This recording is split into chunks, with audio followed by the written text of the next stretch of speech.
या आप ये समझें, चौधरी साहब आप बताएं कि ये बल्कि आपकी होते हुए ये चार्टर्ड साइन हुआ है, और मैं तो समझता हूँ कि ये बहुत बड़ी पेशरफ्त है। बिस्मिल्लाहिर्रहमानिर्रहीम। साबिर शाकर साहब, चौधरी साहब, आपका शुक्रिया, और स्पेशल ARY का। मैं समझता हूँ कि ये आज जो उलमा कराम ने काम किया है, ये पाकिस्तान का एक टर्निंग पॉइंट साबित होगा, क्योंकि हमारे हमसाए में OIC में जितने भी मुसलमान हैं, चाहे सऊदी अरब है, ईरान है, वहाँ पर कभी मजहबी इंतहा पसंदी या मैदान जंग नहीं रहा है। क्यों इस मुल्क में रहा है?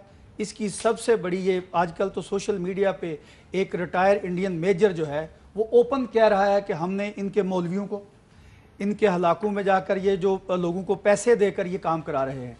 आज ये जो उलमा कराम ने ये काम किया है, मैं आपके प्रोग्राम के तवज्जुह से उनको सलूट पेश करता हूँ, और ये पाकिस्तान के लिए और पाकिस्तानियत के लिए, क्योंकि इसमें दो चार चीज़ें जो हैं, आप अपनी मुसल्लह फौज, अभी ये सोशल मीडिया पे कई ऐसे ही वो बेनाम कहते हैं कि बेनाम साफ़ी बने हुए हैं, जो जी चाहता है सोशल मीडिया पे। अच्छा साहब, आप ये बताएं, आप यूरोप से, ब्रसल से आए हैं, वहाँ का 30 साल से वहाँ पे रह रहे हैं। यूरोप में भी ऐसा होता है कि बेलगाम आज़ादी है, सोशल मीडिया पे जो चाहें करें, जो चाहें लिखें, और मीडिया पे भी जो चाहें बयान करें। क्या यूरोप में भी यही कल्चर है, या पाकिस्तान में सिर्फ ये ज़्यादा मांगा जाता है? मैं आपको ये बताऊं कि यूरोप का ये कल्चर बिल्कुल नहीं है, बल्कि ये अभी कुछ अरसे से हमारे यहाँ पर बेनाम, बल्कि वो जो कहते थे एक आपके वो प्रोग्राम चलता था बेनामी काउंट, अभी वो बेनामी जर्नलिस्ट जो हैं उन्होंने वहाँ पर एक दो बंदों की वो लाबी बना ली है। वो कभी कभी ऐसा कोई यहाँ जो मुल्क का कानून तोड़ता है, मुल्क का आइन तोड़ता है, अपने सरबराह के खिलाफ बात करता है, इतनी तो आज़ादी दुनिया में किसी जगह भी नहीं है, वो चाहे पाकिस्तान हो चाहे यूरोप में हो। लेकिन वहाँ पर भी ये गंद जो है, ये मैं आपको आज बताऊँ आपके प्रोग्राम के जरिए, वहाँ पर भी ये गंद जो है हम लोग ही कर रहे हैं। यहाँ से कुछ भगोड़े हैं, कुछ यहाँ पर ऐसे बैठे हुए हैं। आज इस ये उलमा के ये दस्तखत करने के बाद मेरा ख्याल में आपके प्रोग्राम के जरिए उनको एक पैगाम है कि अभी भी वो पंजाबी कहने बंदे दे पुत्र बन जाओ, ये चीज़ें छोड़कर सीधे हो जाओ, क्योंकि मुल्क के साथ आपकी लॉयल्टी होनी चाहिए। मुल्क है तो सब कुछ है, क्योंकि हमें हमारा जो मैं यूरोप में रहता हूँ, यूरोप में मेरे बच्चे वहाँ पर में, यूरोप में मैं सारी ज़िंदगी साबिर शाकर साहब रहूँ, मैं सेकंड सिटीज़न हूँ। मेरा असल जो रीजन कंट्री है वो पाकिस्तान है। मेरा जो मरना जीना उठना बैठना, बल्कि मैं तो ये अक्सर कहता हूँ, ये सब्ज़ हलाली परचम हमारी पहचान है। बिल्कुल वहाँ पर हमें कभी माँ बाप का किसी ने नाम नहीं पूछा, सिर्फ और सिर्फ हमारी पहचान पाकिस्तान है। बिल्कुल सही। चौधरी साहब ये बताएं कि ये उलमा कराम ने तो साइन कर दिया, मेरी एक है, क्या इसको इससे बड़े फोरम पे नहीं इसी बयानिए को, इसी चार्टर्ड को बड़े फोरम पे लेके जाया जाए और पॉलिटिकल पार्टीज़ भी इसको साइन करें? नहीं, इसमें कोई शुबा ही नहीं है, ये बहुत अच्छा काम है जी, और ये करना चाहिए। कौमी असम्बली में भी करें, सेनेट में भी करें। सदर मुमलिकत बड़े अच्छे, उनका हर एक के साथ बहुत प्यार मोहब्बत का एहतराम का रिश्ता है डॉक्टर आरिफ अलवी साहब का, उन्हें इसके लिए इनिशिएटिव लेना चाहिए। मैं तो ये कहता हूँ कि ये जो आज एक चार्टर्ड साइन हुआ है, ये कौमी असम्बली, चारों सूबाई असम्बली और सेनेट में जाए, एक रेजोल्यूशन की सूरत में वहाँ से पास हो, और पॉलिटिकल पार्टीज जितनी भी हैं, वो मजहबी हैं, सियासी हैं, वो भी इसको साइन करें। लेकिन उसमें ये है जी, अगर आपने अमन कराना है, और जैसे मोहम्मद परवेज़ इकबाल, आगे वो नाम मुझे नहीं आता, लोसर साहब जो है,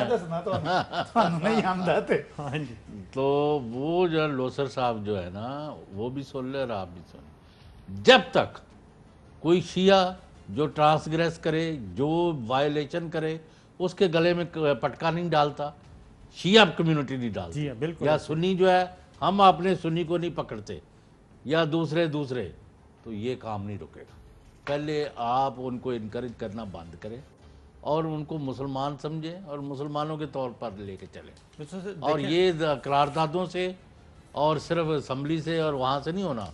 ये इन उलमा ने जिन्होंने साइन की है ना, आप जी हाँ, ये इन्होंने अपने ऊपर डिसिप्लिन जो है ना पहले अपने ऊपर कायम करें, फिर ये होगा, वरना ये दूसरे दिन फिर दुश्मन के हाथों में खेल रहे हो। मैं यही तो कह रहा हूँ कि ये जो कुछ तो मैं तो इस बात पे एग्री हूँ, लेकिन शुरू तो करना है। देखिए अगर हम ये इसको शुरू ही नहीं करेंगे, अभी आज एक फर्स्ट स्टेप तो हुआ ना कि ये पाकिस्तान में सबसे ज़्यादा, मैं ओवरसीज़ पाकिस्तानी यूरोप में, मैं लोगों को अक्सर अपने पाकिस्तानियों को, गजूर पाकिस्तानियों को कहता हूँ कि हमें मजहबी तौर पर, इलाकाई तौर पर, सियासी तौर पर जहाँ बार पाकिस्तानियाँ बखेर दिया गया है। हमें सिर्फ और सिर्फ पाकिस्तानी बनना है। आज का ये जो एक पैगाम है उलमा हज़रात का, ये एक बड़ा पॉजिटिव, मुस्बत और पाकिस्तान और पाकिस्तानियत के लिए ये बहुत वाज़े और मुस्बत पैगाम है मुल्क के अंदर जो लोग हैं उनको, और वो ताकतें जो मुख्तलिफ लोगों के ज़रिए ये एजेंडा इस मुल्क में इम्प्लीमेंट कराने की कोशिश करा रहे हैं, उनके लिए भी ये बड़ा खुला पैगाम है कि अभी major step in the right direction. बिल्कुल सही है, लेट्स मूव फॉरवर्ड आगे जी। एक बात अब आप बताएं जनाब, असल में आपको बुलाया है हमने कि कश्मीर का मामला जो है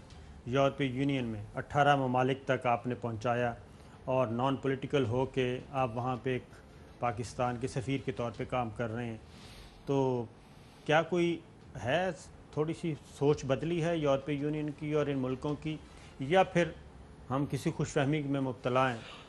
एक बात साबिर शाकिर साहब मैं आपको बताऊं, हमें एक ख़तरा था ब्रेक्सिट के बाद यूरोपियन पार्लियामेंट में, ये मैं अक्सर ये कई टॉक शो में भी मैंने कहा कि ब्रेक्सिट के बाद यूरोपियन पार्लियामेंट में हम बड़े कमज़ोर हो जाएंगे, बल्कि बहुत से लोगों ने इसको हवा भी दी कि बल्कि यहाँ तक लफ्ज़ इस्तेमाल किया कि यूरोपियन यूनियन से ब्रेक्सिट के बाद हम यूरोपियन यूनियन में कश्मीर का या अपनी लाबी में यतीम हो जाएंगे। लेकिन शुक्र अल्हम्दुलिल्लाह, मैं अल्लाह का शुक्र अदा करता हूँ, 26 मई 2019 को जो यूरोपियन पार्लियामेंट का इलेक्शन हुआ, उसमें मैंने और मेरी फेडरेशन, EU पाक फ्रेंडशिप फेडरेशन जो है, ये हर यूरोप में बसने वाले पाकिस्तानी की फेडरेशन है, क्योंकि इसका ऊपर से नीचे से हर तरफ से इसका एजेंडा सब्ज़ हलाली परचम है, अपने मुल्क का अलमबरदार बनना, यूरोप और पाकिस्तान के दरमियान अच्छे तल्लुकात बनाना।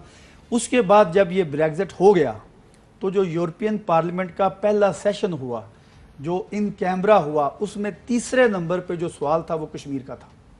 सही। उसके बाद कोविड के बाद ये जो लॉकडाउन वहाँ चला, इसके दरमियान हमने लोगों से अप्रोच शुरू की, क्योंकि हमारा जो दुश्मन है यार भी है, मकार भी है। लेकिन चौधरी साहब एक बात बताएं, इतना कुछ हो रहा है, हम भी यहाँ पे रिपोर्ट्स देते रहते हैं, ह्यूमन राइट्स वाले भी मुख्तलिफ रिपोर्ट्स आ रही हैं, जेनोसाइड वॉच रिपोर्ट आ चुकी है, ये सारा कुछ बता रहे हैं, अमेरिकन्स ह्यूमन राइट्स कमेटीज़ जो हैं उनकी आ चुकी हैं, उनको वीज़े नहीं दे रहे मोदी सरकार जो है, ये सब कुछ हो रहा है, लेकिन उधर किसी किस्म की कोई, उनके वो कहते हैं ना, जूं तक नहीं रेंगी, तो इससे क्या फ़ायदा होगा हमें? देखिए एक चीज़ मैं आपको बताऊं, ये अक्सर मैं अभी मुझे अगर यहाँ आपके प्लेटफार्म से अगर मुझे किसी पे इतराज़ है तो मुझे मुसलमान मुल्कों पे है जिन्होंने मोदी को अवार्ड दिए उसको, लेकिन यूरोप में कम से कम ये मैं कहता हूँ कि कोविड लॉकडाउन के बाद जो 5 अगस्त को इंडिया की नरेंद्र मोदी की दहशतगर्द फौज ने,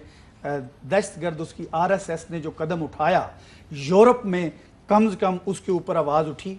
यूरोपियन यूनियन की ह्यूमन राइट्स की जो चेयरपर्सन है मैडम मारिया आरीना, उसने इंडिया के इंटीरियर मिनिस्टर को लेटर लिखा कि आप ये जो ह्यूमन राइट्स अब्यूज़ कर रहे हैं, और उसके बाद यूरोपियन पार्लियामेंट के 15 MEP ने अपने कमीशन, कौंसल और हाई रिप्रेजेंटेटिव को, जिसमें 15 MEP में 8 मेजर पार्टियों के लोग मौजूद थे, जिनमें एक वाइस प्रेसिडेंट जो कि हमारा पाकिस्तान का बेहतरीन दोस्त भी है, यूरोपियन पार्लियामेंट का वाइस प्रेसिडेंट है इटली से, डॉक्टर मासिमो मस्टार्डो कास्ट्राल्डो, उसने हमेशा आवाज़ उठाई है।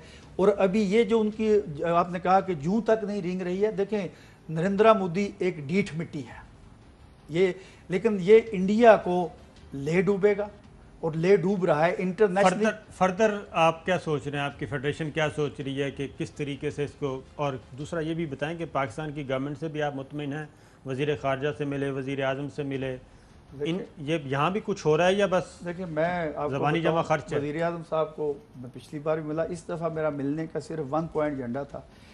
यूरोप में जर्मनी अभी ब्रेक्सिट के बाद सबसे इम्पोर्टेंट मुल्क है जर्मनी। जर्मनी की vice chancellor prime minister Imran Khan साहब को दावत दी हुई है जर्मनी जाने की। सही। और कल मैंने प्रस्तुत प्राइम मिनिस्टर साहब से, ऑनरेबल प्राइम मिनिस्टर से ये रिक्वेस्ट की कि आप जो 2 साल से आपका यूरोप का कोई टूर नहीं हुआ है और ये पाकिस्तान के या यूरोप के हालात के लिए ठीक नहीं है। उन्होंने ये कहा कि मुझे दावत आई है, मैं बिल्कुल जाऊंगा, क्योंकि मैं आपको बताऊं जर्मनी और फ्रांस, हम बैठ के तो कहते हैं कि जर्मनी फ्रांस देखें, ये जो हमारे बड़े वो लिबरल नहीं जो यहाँ पर टीवियों पे बैठ के प्रोपेगेंडा करते हैं, देखें जी इंडिया और पाकिस्तान को वो तरीका अपनाना चाहिए जो फ्रांस और जर्मनी का है। ना जर्मनी और फ्रांस दोनों यूरोपियन यूनियन में है, लेकिन एक दूसरे को माना नहीं है उन्होंने। आज इंडिया का हमें फ़ायदा, इंटरनेशनल चीज़ों पे हमें सोचना चाहिए, हमारी फॉरेन पॉलिसी को सोचना चाहिए। इंडिया के साथ फ्रांस के बड़े अच्छे रिलेशन हैं, रफाल प्यारा लिया, सब कुछ है, लेकिन उसके साथ जर्मनी पाकिस्तान में इन्वेस्टमेंट करना चाहता है, पाकिस्तान के साथ और अच्छा काम करना चाहता है। अभी हमारे जो सफ़ीर हैं जर्मनी में, तो रुकावट क्या है? रुकावट ये है कि यहाँ पर अभी वो जो आपने कहा वो पंजाबी ची मतलब सत्तू पी के सुते ने, अभी इनको जगाने की ज़रूरत है, जगाने की ज़रूरत है कि इनको जो दावतनामे आए हुए हैं एक्सेप्ट, अभी ये छोटी बात नहीं है। पहले चौधरी साहब इनको करेक्ट कर लो, एक शेख साहब ने गलत मुहावरा बनाया बस चलो शेख साहब ने बनाया ठीक है, मैं तो नहीं धनिया पी के सोई दा वो ठंडा होता है, लेकिन सत्तू मैं पिंडा ले हमें गांव में सत्तू ज्यादा ठंडा करते थे। अच्छा, वो जिस बात की तरफ हम जा रहे थे वो ये है कि अभी जब खान साहब प्राइम मिनिस्टर वहां जाएंगे, उनके जो चांसलर अभी इलेक्शन होने वाले हैं, अगर मैडम ये जो मौजूदा चांसलर है ये जीत जाती हैं या दूसरा भी यहाँ आएंगे, सफारती तौर पर हमें थोड़ा मजबूत होना है। सही। जो हमारे पाकिस्तानी ओवरसीज रह रहे हैं इनको हमने एक पाकिस्तान के फ्लैग के नीचे कश्मीर पॉलिसी फॉरेन एंड पे कोई आप सही सब कहते हैं कि गवर्नमेंट की रफ्तार सही है, दफ्तर खारजा सही चल रहा है या सुस्त है? मैं ये पूछ रहा हूँ। मैं एक बात आपको बताऊं, प्राइम मिनिस्टर की जो तकरीरें हैं वो यूनाइटेड नेशन में हूँ, वो तकरीरें तो हो गई ना मैं जो आपको अभी जो पॉलिसी से हिसाब से मैं उस लिहाज से मुतमिन नहीं हूँ। कल मैंने वज़ीर खारजा शाह महमूद कुरैशी साहब से मुलाकात की, हमें इस पे थोड़ी तेज़ी दिखानी है, आगे काम लेके जाना है, क्योंकि हमारा अभी मैं आपको बताऊँ नरेंद्र मोदी, यूरोप ने, अमेरिका ने इसको दहशतगर्द डिक्लेयर किया था बुचर ऑफ गुजरात के हवाले से।